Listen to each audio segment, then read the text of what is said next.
और चलिए आपको सीधे लिए चलते हैं। योग शिक्षक राफिया नाज इस वक्त प्रेस कॉन्फ्रेंस कर रही है, क्या कुछ कर रही है सुनते हैं। मेरे जैसे कितने योग शिक्षक हैं जो योग के लिए दिन भर एड़ी चोटी एक कर देते हैं, पर उन्हें सम्मान नहीं मिलता। और आप बात सिर्फ धमकियों की करते हैं। अगर आप खुद देखेंगे तो किस तरीके से मेरे घर पे पथराव हुआ, वो सारा प्रमाण तो गूगल में ऑलरेडी सारा उपस्थित है कि किस तरीके से पथराव किया गया, किस तरीके से टॉलरेट किया गया, किस तरीके से टॉर्चर किया गया।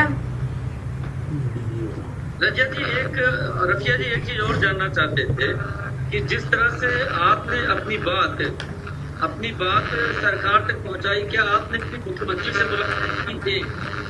दूसरा ये जानना चाहते थे कि मुख्यमंत्री का क्या रिस्पॉन्स था और क्या स्थितियां बनी कि आपको भाजपा को संपर्क करके अपनी बात कहनी पड़ी, इसके क्या कारण है? ये दोनों का जवाब दीजिए। सबसे पहली बात कि जो मेल्स मैंने किए हैं मुख्यमंत्री जी से, मुख्यमंत्री जनसंवाद में भी मैंने कंप्लेन किया है।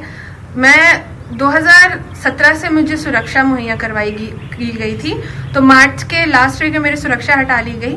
जब पुलिस स्टेशन से चिट्ठी आई थी कि अगर कहीं जाना है तो बता करके जाना, तो जब मैं बोली कि मुझे 17 तारीख से घर से बाहर निकलना है और उसकी चिट्ठी मैं देने मैंने एसएसपी सर को रिसीव करवा लिया, मैंने डीआईजी सर को भी दे दिया। और जब मैं वो चिट्ठी देने मंत्रालय गई, प्रोजेक्ट भवन, तो उसका जो एंट्रेंस गेट होता है ना, गेट वो भी नहीं कि आप अंदर चले गए, एंट्रेंस गेट के अंदर मुझे अंदर नहीं जाने दिया। इवन मैं बोलते रह गई कि मुझे सिर्फ चिट्ठी रिसीव करवाना, मुझे बस सूचना देना है कि मुझे बाहर निकलना है, क्योंकि आप लोगों ने ही कहा था कि सूचना जब आप बाहर निकले तो सूचना दे करके निकले।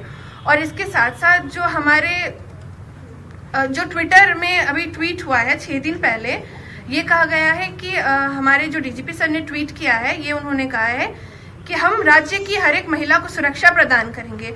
जब मैंने उन्हें फोन किया था और उन्हें बोला, हाँ वो ऑडियो भी है, अगर आप सुनना चाहेंगे तो सुन लीजिए, मैं आपको ऑडियो सुना देती हूँ। मुझे संतुष्टिजनक जवाब नहीं मिला। और रही बात कि मैं बात कभी भी ये नहीं है कि आप, एक सेकेंड, मैं ऑडियो पहले सुना देती हूँ, उसके बाद मैं अपनी बात रखती हूँ। हेलो हेलो, जय हिंद सर, मैं नाज बोल रही हूँ रांची से। सर एक डाउट था, इसलिए मैंने आपको फोन किया था। 2017 से लेकर के कई इंसिडेंट हुए थे मेरे साथ, मतलब मुझे जान से मारने की कोशिश की गई थी। इवन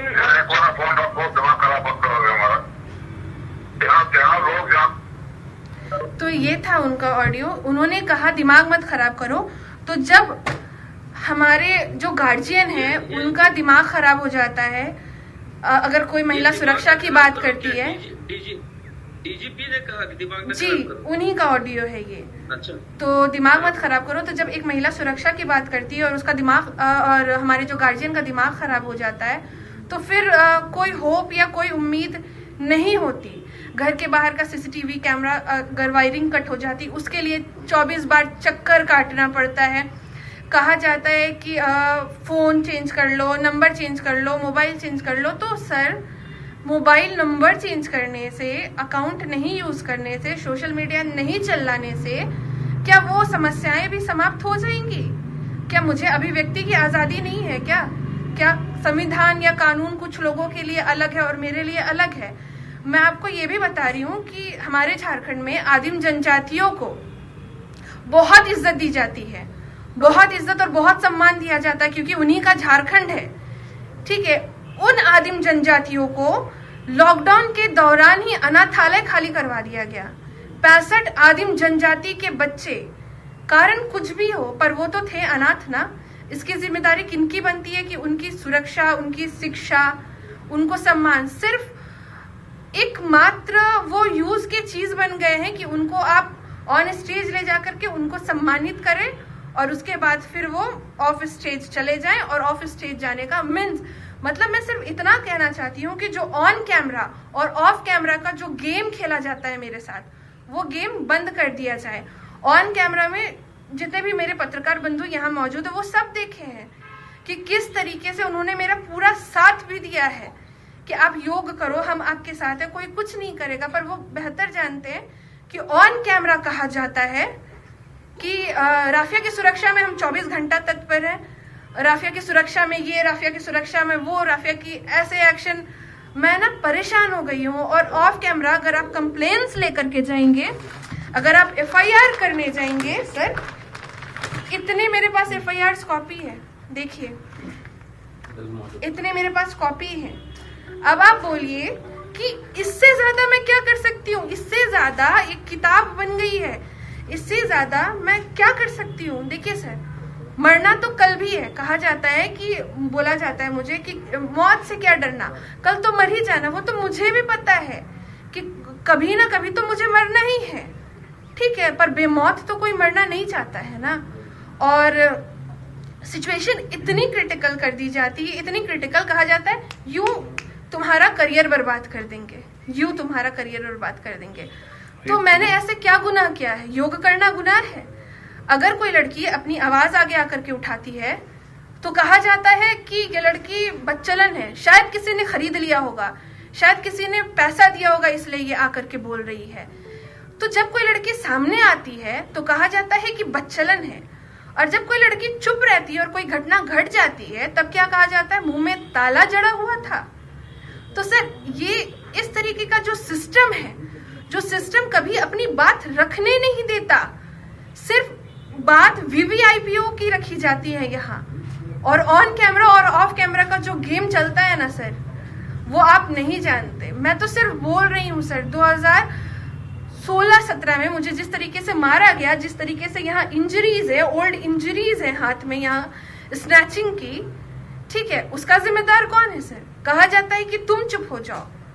तो मैं क्यों चुप हूँ? मैं कोई क्रिमिनल हूँ, मैं कोई गुनाहगार हूँ? वो लोग क्यों नहीं चुप होते जो समझते नहीं? आज मैं जिंदा हूँ क्योंकि मैं एक योग शिक्षिका हूँ, मेरे अंदर इतना पेशेंस है कि मैं जिंदा हूँ, और मेरा कुरान और मेरा इस्लाम मुझे मौत की इजाजत नहीं देता, क्योंकि इस्लाम और कुरान में मौत, आत्महत्या करना गुनाह है, आत्महत्या करना गुनाह है, इसलिए मैं चुप हूँ। पर सर ये जो मेंटली टॉर्चर करके दिन ब दिन स्वीट पॉइजन की तरह मुझे मारा जाता है, ये बहुत डेंजरस है सर।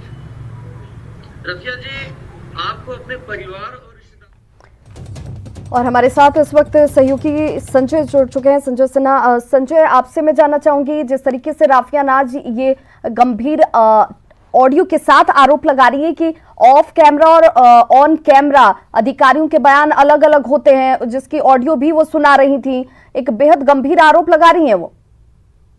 जी विभा, बिल्कुल। यहाँ पर राफिया नाज खुद बाबूलाल मरांडी जी के बगल में बैठी हैं, और बाबूलाल जी ने जो पीसी कॉल की थी आज, तो उसमें राफिया नाज का इशू को ही उन्होंने उठाया था कि राफिया नाज को जिस तरीके से बतौर योगा शिक्षक रांची और देश भर से धमकी राफिया नाज को मिल रही है, और राफिया नाज जब भी अपनी सुरक्षा को लेकर राज्य प्रशासन और DGP पुलिस महकमे से सुरक्षा को लेकर गुहार लगाई, तो वहां से उन्होंने कुछ भी उन्हें संतोषजनक उत्तर नहीं मिला। उल्टे राफिया नाज ये बता रही हैं कि उनके पास जो ऑडियो है, उन्होंने उस ऑडियो के माध्यम से DGP का जो ऑडियो सुना है उसमें DGP की जो आवाज आ रही है, हम बात कर रहे हैं राफिया नाज के हवाले से, तो राफिया नाज उसमें जो आवाज आ रही है उसमें साफ DGP की आवाज आ रही है कि मेरा समय खराब मत करो, ताकि उसमें जो राफिया नाज उनसे बता रहे हैं कि सर मेरे साथ जो सुरक्षा को लेकर जो चूक की जा रही है, मेरी सुरक्षा वापस ले ली गई है, और सुरक्षा मेरी जो 2017 में जो मेरी सुरक्षा जो है जो मुहैया कराई गई थी, कृपया मुझे सुरक्षा दी जाए।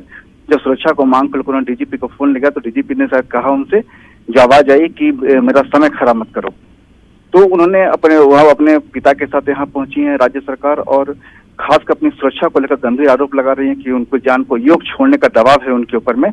और रांची में जिस मोहल्ले में राफिया नाज रहती हैं वहां से तो उन्हें धमकी मिल ही रही है, साथ ही देश भर के कोने कोने से धमकी मिल रही है, जैसा कि राफिया बता रही हैं पीसी में।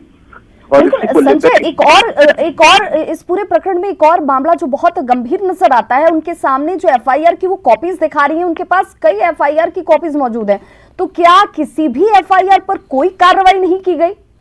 जी बिल्कुल, उन्होंने अपने ऑडियो शेयर करने के बाद रांची के जिन जिन थानों में उन्होंने FIR दिया, कई बार दिया है, जो जहां से धमकी उन्हें मिली है, तो उसमें यही बताया गया कि जिस FIR के आलोक में सुरक्षा की जो मांग की उन्होंने, थाने से भी संतोषजनक कार्रवाई नहीं हुई।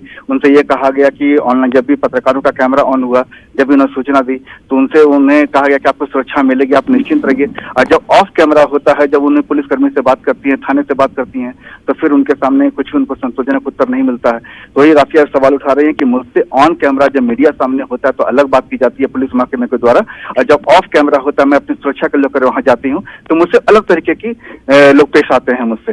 तो राफिया अपने पिता के साथ यहाँ पहुंची हैं और बार बार वो कह रही हैं कि कभी भी अगर मेरे साथ कुछ गलत हो जाता है, मेरे कैरेक्टर पर सवाल उठाए जा रहे हैं, मुझे धमकी मिल रही है, अगर कल कुछ मुझे हो जाता है तो इसके लिए पुलिस महकमा जिम्मेदार होगा। बिल्कुल संजय, इसके साथ ही साथ राफिया नाज जो बार बार ये कहती रही कि देखिए ये आज की शुरुआत नहीं है, 2015 से ये तमाम चीजें चली आ रही हैं और आज तक बदस्तूर चल रही हैं, तो क्या ये माना जाए कि तब से लेकर अब तक इस पूरे प्रकरण में कोई गंभीरता नहीं दिखाई गई और उनके सुरक्षा के लिए जो गार्ड की तैनाती की बात थी, क्या वो भी हटा दी गई है? इसको ऐसे समझना हो कि 2015 से जो राफिया को धमकी मिल रही है, तो जब पिछली सरकार थी उन्होंने मांग उठाई थी तो उन्हें 2017 में सुरक्षा मुहैया कराई गई थी। 2017 से ये सुरक्षा अब चली और जैसा राफिया बता रहे हैं कि मार्च से 2020 में उन्हें सुरक्षा उनसे वापस ले ली गई, मार्च 2020 से। सुरक्षा वापस लेते हुए क्या कुछ ग्राउंड रखा गया कि क्या अब आपको किसी तरह का कोई खतरा नहीं है, किसी तरह के आपके कॉल्स नहीं आ रहे हैं, इस तरह की कोई जानकारी जांच की गई थी? बिल्कुल उन्होंने जब बताया कि जब उनसे सुरक्षा वापस ली गई तो उसी सुरक्षा वापस लेने के आलोक में वो DGP के पास पहुंची थी, जिनका वो ऑडियो शेयर कर रही थी, और ऑडियो में यही बात थी कि सर मेरी जान को खतरा है और जो सुरक्षा मुझे 2017 में दी गई थी वो सुरक्षा मुझसे अब वापस ले ली गई है, कृपया मेरी जान का जो खतरा है मेरी जान पर उसको देखते हुए मेरी सुरक्षा को वापस किया जाए। तो उसी में DGP जो साहब का जो उसमें आवाज, उनकी आवाज है कि मेरा समय खराब मत करो। तो वो ऑडियो उनकी सुरक्षा को मांग को लेकर यह विवाद जिसको उन्होंने अनसुना कर दिया, जैसा बता रही हैं बाबूलाल मरांडी की प्रेस वार्ता के दौरान वो वहां पर मौजूद हैं, तो क्या किसी तरह का कोई आश्वासन अब आगे किस तरह से चीजें चलेंगी? देखिए पूरी तरह मामला पॉलिटिकल होता दिख रहा है।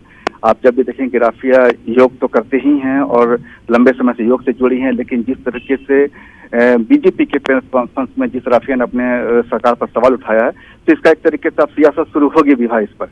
जब सियासत शुरू होगी तो बीजेपी बिल्कुल इस मामले में महिला सुरक्षा का मामला है, लॉ एंड ऑर्डर का इशू है, उससे बीजेपी तो सरकार पर हमला करेगी ही, और जो जाहिर है कि सरकार की तरफ से भी जो सत्ता पक्ष है उनकी तरफ से भी। बहुत शुक्रिया संजय। तो झारखंड सरकार की बेरुखी को लेकर के किस तरीके से राफिया नाज जो है योग शिक्षिका, वो यहाँ पर दुखी नजर आई और उन्होंने कहा कि इस मसले को लेकर के जब मैंने DGP से बात करने की कोशिश की तो उनका जवाब जो था वो बहुत बेरुखी भरा था। रुक करेंगे दूसरी बड़ी खबर का। रांची में लोगों ने तुपुदाना OP का घेराव किया है और निर्दोष लोगों को छोड़ने की मांग की है। दरअसल ASI कामेश्वर रविदास की हत्या के मामले में पुलिस ने 5 लोगों को गिरफ्तार किया, लेकिन बिरमाद गांव के लोगों का ये आरोप है कि पुलिस निर्दोषों को फंसाने की साजिश रच रही है, जबकि बेगुनाह जो लोग हैं उन्हें जबरन पकड़ के लेकर आया गया है, ये ग्रामीणों का आरोप है और जबरन उनसे गुनाह कबूल करवाया जा रहा है। लोगों ने ASI हत्याकांड की निष्पक्ष जांच की मांग की है और पूरे मसले पर पुलिस ने अभी तक चुप्पी साध रखी है। हालांकि शराब पीने के विवाद में ASI की हत्या की बात सामने आ रही है। ठीक है, गुनाहगार है, वो सजा का हकदार है, लेकिन बिना गुनाहगार को गुनाहगार साबित कर रहा है। 2 दिन के बाद आपके मकान से हम जाएंगे, किसी के बिना पूछे धक्का देंगे तो उन लोग यार कपड़ा निकाल के आएंगे, कपड़ा निकाल लिए, मान लिए कपड़ा निकाल के डायरेक्ट अपना गाड़ी में बैठ के ले आना चाहिए। कपड़ा निकाला, वहाँ से घटना स्थल में ले गया, वहाँ जा रहा है आदमी, कौन सा कपड़ा ले जा रहे हो दिखाओ का के, अभी भागते हो कि नहीं मारेंगे। लेडीज को धमकी दे रहा है कि तुम लोग मारेंगे का के। वहाँ जाके हड़िया दारू पीता है ना, ड्यूटी पे वहाँ जाके हाड़ी दारू पी रहा है, प्रशासन हाड़ी दारू पी रहा है, लड़कीबाज कर रहा है। कहाँ का नियम और कानून है? प्रशासन ऐसा गलती करेगा, वो करेगा तो हम कैसे हो जाएंगे? मेरा हिफाजत कहाँ को होगा? वो हमको हिफाजत क्या करेगा? गढ़वा में 2 नाबालिग आदिवासी लड़की के साथ गैंगरेप की घटना सामने आई है। घटना नकर उटारी थाना क्षेत्र की है। दोनों पीड़िता उत्तर प्रदेश की रहने वाली हैं। ये लोग अपने भाई के साथ नकर उटारी में आधार कार्ड को अपडेट कराने के लिए पहुंची थी, लेकिन घर लौटने के दौरान करीब 1 दर्जन युवक उन्हें जबरन उठाकर गरबांध जंगल ले जाते हैं और सामूहिक दुष्कर्म किया गया। इसे लेकर नगर उटारी थाने में मामला दर्ज किया गया है। घटना 29 जुलाई की है, लेकिन अब तक आरोपियों की गिरफ्तारी नहीं हुई है। फिलहाल पुलिस इस मामले की तहकीकात में जुटी हुई है। आधार कार्ड के सिलसिले में आई थी। नगर लौटने क्रम में गढ़वान जाते समय रास्ते में वो रुकी थी किसी कारणवश। उस समय कुछ लोगों के द्वारा उनके साथ दुष्कर्म किया गया, जैसा पीड़िता ने बताया है। क्या कार्रवाई है, प्राथमिकी दर्ज कर ली गई है, अनुसंधान जारी है। और कोरोना को लेकर के झारखंड में क्या कुछ अपडेट है, अपने दर्शकों को हम बताते चलें कि 12,900 के करीब कोरोना मरीजों की संख्या झारखंड में इस वक्त पहुंच गई है। झारखंड में कोरोना मरीजों की संख्या बढ़कर अब 12,900 के करीब जा पहुंची है। राज्य में 24 घंटे में 694 नए मरीज संक्रमित सामने आ चुके हैं। इसी 24 घंटे में राज्य में 7 कोरोना मरीजों की मौत हुई है।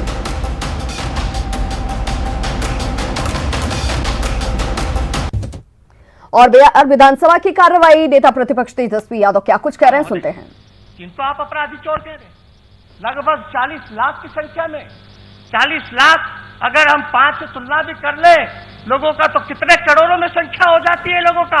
उनका परिवार भूखे मर रहा है, बिना काम के मर रहा है, अपने पिता का, बेटा का, पति का इंतजार में कि आएगा तो कुछ मिलेगा। ये बिहार के लोग, और वो भी अपनी सरकार कह रही है कि चोर हो, अपराधी हो, गुंडे हो। तो ये परिस्थिति किसने पैदा की? किसने पैदा की? किसलिए होता है सरकार? किसलिए होता है नेता? किसलिए होता है मंत्री? किसलिए होता है अधिकारी? हम सब सेवक, और हम लोग भाग रहे हैं, चोर बोल रहे हैं। उसी महान जनता को चोर बोल रहे हैं आप लोग, जिससे आप लोगों को चुन करके यहां भेजा। शर्म नहीं आई आप लोगों को? सरकार को शर्म नहीं आई? लज्जा नहीं आई? माफी तक नहीं मांगा गया महोदय। माफी मांगने से क्या होता है? जिसका रीढ़ का हड्डी होता है वही ना माफी मांगता है, और जिसका रीढ़ का हड्डी नहीं होता वो तो रेंगता है।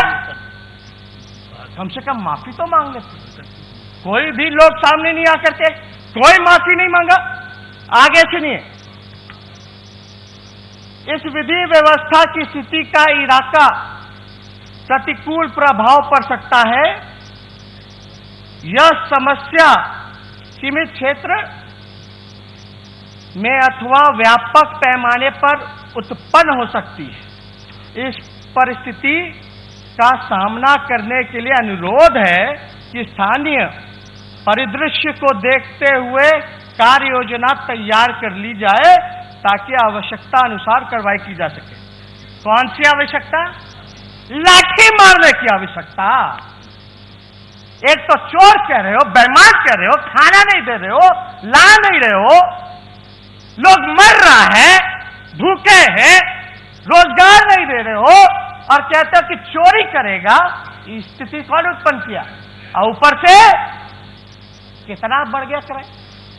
कितना बढ़ गया? बढ़ा कि नहीं बढ़ा? क्या है आपका? स्पष्ट बताओ ना भाई, हम लोग तो जानना चाहते हैं। और आप लाठी पिटवा रहे हैं। हाँ, बेचारा ठेला वाला पे लाठी, उस पे लाठी, जो मजदूर आया उस पे लाठी। और क्या व्यवस्था थी भाई? सबने वीडियो देखा होगा। दिल पे हाथ रख के कहिए, जो सरकार में सत्ताधारी विधायक लोग हैं, गांव में लोग घुसने देता था, बोलने देता था?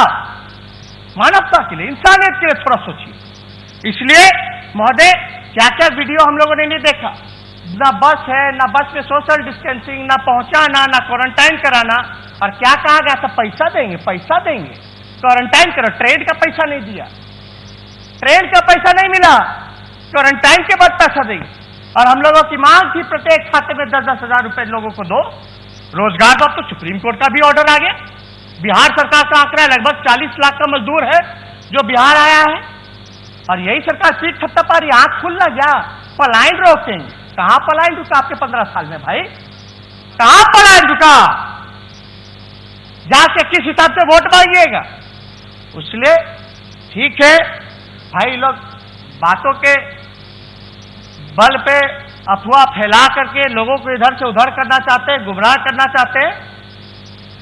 लेकिन ये सही नहीं, इसलिए सही नहीं क्योंकि वाकई में जिन लोगों ने हमको चुन के भेजा है वो आज सड़क पर भूखे नंगे, पूछने वाला नहीं, बाहर से लोग मर रहे, घर बार छिन गया, मवेशी छिन गए, सब कुछ छिन गया। जरा सोचिए, इंसानियत के नाते सरकार को क्या मुख्यमंत्री जी को नहीं आना चाहिए? जाकर के मुआयना नहीं करना चाहिए? जब मुख्यमंत्री निकलते तो किसी को हिम्मत है कि रूट लगता है, रोड पे कोई और गाड़ी आ जाए? वैसी व्यवस्था बना के निकलिए, जाइए। हम जब 90 दिन चिल्लाए कि बोले कि 100 दिन हो जाएगा तो हम ढिंढोरा पिटवाएंगे, तो मधुबनी गए दिखावे के लिए, वो भी जो है पूरा पर्दा लगवा करके चले गए। अपना ही विकास में शर्मा गए। क्या था पर्दे के पीछे? क्या था पर्दे के पीछे? जानना चाहते, बिहार की जनता जानना चाहती है। 15 साल तक मौका दिया, किस लिए मौका दिया? क्या काम किया?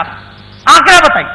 और हम चाहते हैं महोदय कि कोरोना लड़ाई से लड़ने से पहले बिहार की इनकी 15 साल की स्थिति को जानिए, अस्पतालों का, चिकित्सा का क्या व्यवस्था है, पता होना चाहिए माननीय सदस्यों को। और इस सदन के माध्यम से हम बिहार की जनता को कहना चाहते हैं, हम जो आंकड़ा जो रखना चाहते हैं महोदय, ये आंकड़ा NHRM का है, ये आंकड़ा नीति आयोग का है, ये आंकड़ा यूनिसेफ का है, कोई मेरा नहीं, नीति आयोग का। थोड़ा सुनिए, 2005 में अपना स्वास्थ्य व्यवस्था सुनिए, बहुत तारीफ कर रहे थे, इतना बजट हो गया, यहां खर्च करेंगे, पैसा ले रहे हैं। सुनिए जरा, 2005 में कुल 101 सामुदायिक स्वास्थ्य केंद्र थे।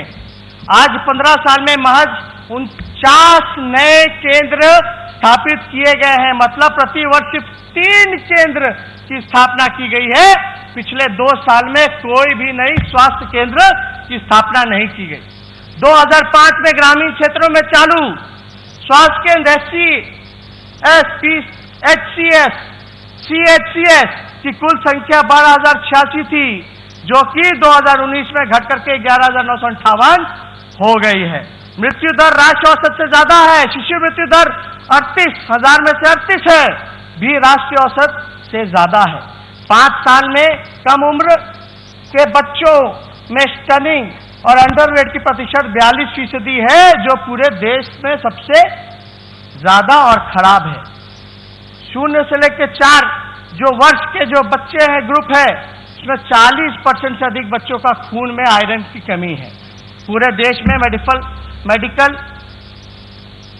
इंफ्रास्ट्रक्चर डेवलप करने की जरूरत बिहार में है, कि हम नहीं कह रहे हैं, बिहार में नीति आयोग कह रहा। अब स्वास्थ्य मंत्रालय द्वारा तय मानक हेल्थ सेंटर पर 1000 पॉपुलेशन आबादी स्वास्थ्य केंद्र पर बिहार आखिरी पैदान पर है डॉक्टर मरीज अनुपात में। यानी बिहार को जो मानक है 1000 पे 1 डॉक्टर चाहिए। बिहार का कितना पता है? 3207 लोगों पर 1 डॉक्टर है। ये 1000 पे होना चाहिए। ये शहर का है, सेम नहीं, वेरी वेरी सेम। ये शहर का, ग्रामीण इलाकों की तो और भी स्थिति बेकार है। 1 डॉक्टर कितना लोग पर? 17,685 लोगों पर 1 डॉक्टर। ये व्यवस्था है आपकी महोदय। फार्मासिस्ट जो पद है फार्मासिस्ट का, वो 2049 रिक्वायरमेंट है, वैकेंट जो है 1762 है, और 86% वैकेंटे है, खाली है पद। सुन लीजिए, स्पेशलिस्ट HCHC 600 रिक्वायरमेंट है तो 518 खाली है, 86.3 वैकेंट है खाली। रेडियोग्राफर 150 रिक्वायरमेंट है तो 149, मात्र 1 खाली रेडियोग्राफर, यानी 99.3 खाली है। लैबोरेटरी टेक्नीशियन 2049 रिक्वायरमेंट और खाली है 1438, यानी 70.1।